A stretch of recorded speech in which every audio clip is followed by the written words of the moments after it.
Welcome to today's video. Today's video I'm reviewing the Vauxhall Corsa-E, and there's some things that other reviewers have said about this car that so far has been incorrect.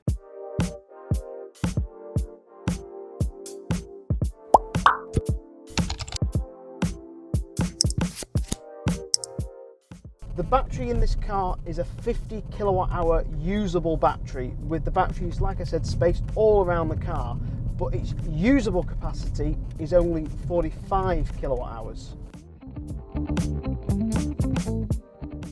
Now this actually means that you're getting a total range of about 190-200 miles wheel-to-wheel range.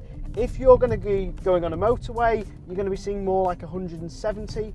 Now the WLTP is nicely displayed at the bottom because I can't remember it off the top of my head. The car comes with 134 brake horsepower, and obviously being a European car, it's front wheel drive, which means obviously in the snow you've got a little bit more traction, a little bit more weight at the front with the motor and everything here being traditionally in the front wheel drive car. Now, as a lot of you may know, that this car is exactly the same. There is no difference in this car compared to the petrol or diesel alternative. The only bits are a couple of e-highlights all over the car that are just scattered around, so you can't tell it's an electric car.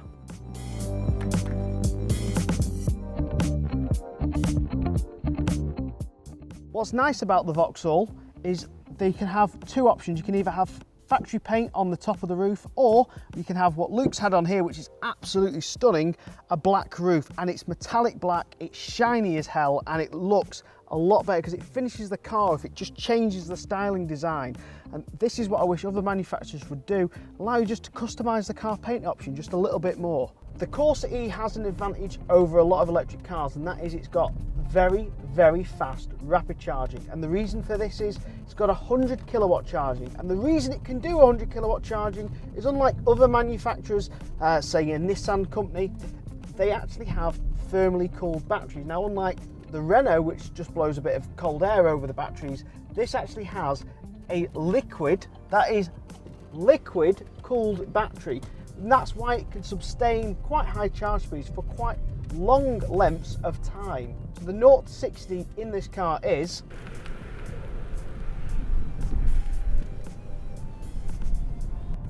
8.1 seconds. This car has quite a decent length. It's that long. It's got 5 seats, front and back.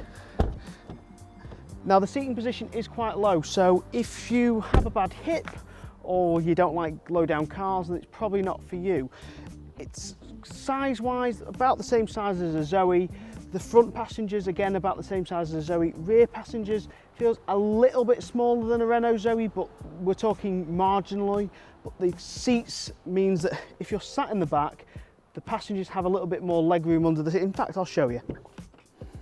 So when you're in the back of a Zoe, if the seats are right to the back, you've not got tremendous leg room, but this, look, there's plenty. I can really lift my feet up and down, so you've got plenty of height leg room, but it does feel a little bit shorter. And the reason I think that is this back is a little bit more upright than the Renault Zoe. The Renault Zoe is a bit more of a slopey back, so you are set up a little bit more upright in this. Some people may prefer that, but others may not. Again, the boot, very usable. It's about the same size as a Renault Zoe, about the same size as a Nissan Leaf. If anything, it's a little bit smaller than the Zoe because it's missing a little bit of depth, but there's not much in it.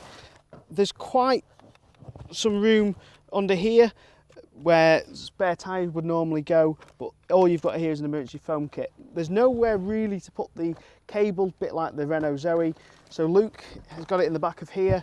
It only comes standard with a Type 2 to Type 2 cable.